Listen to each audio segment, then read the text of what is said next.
Praise the Lord. ஒரு நாள் காலை நேரத்தில் ஜென்சி வேலைக்கு கிளம்பிட்டு இருந்தா.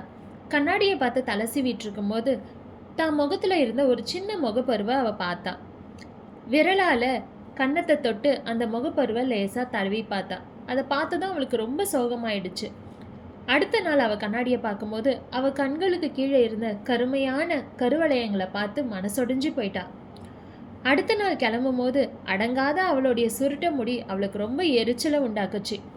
இப்படி ஒவ்வொரு நாளும் அவளுக்கு தெரியாமலேயே கண்ணாடியோடு அவளுக்கு போராட்டம் ஆரம்பிச்சுது.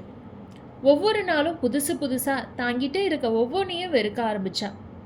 மெதுவாக தாங்கிட்ட அழகு இல்லை, தன்னம்பிக்கை இல்லை, தான் மதிப்பு மிக்கவை இல்லை அப்படின்னு நம்ப தொடங்கினா.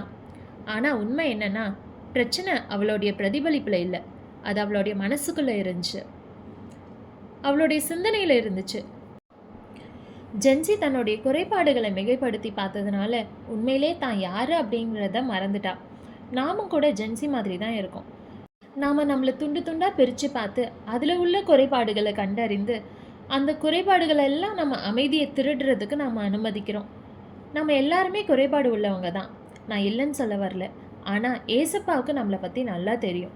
அவர் நம்முடைய குறைபாடுகளையும் பாதுகாப்பின்மையும் நம்ம குறைவானவங்கள்னு நினைக்க செய்கிற எல்லாவற்றையும் அவர் சிலுவையில் சுமந்து தீர்த்துட்டாரு.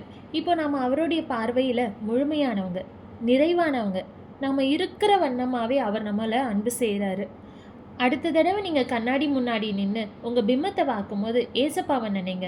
நீங்கள் அவருடைய தலை சிறந்த படைப்பு.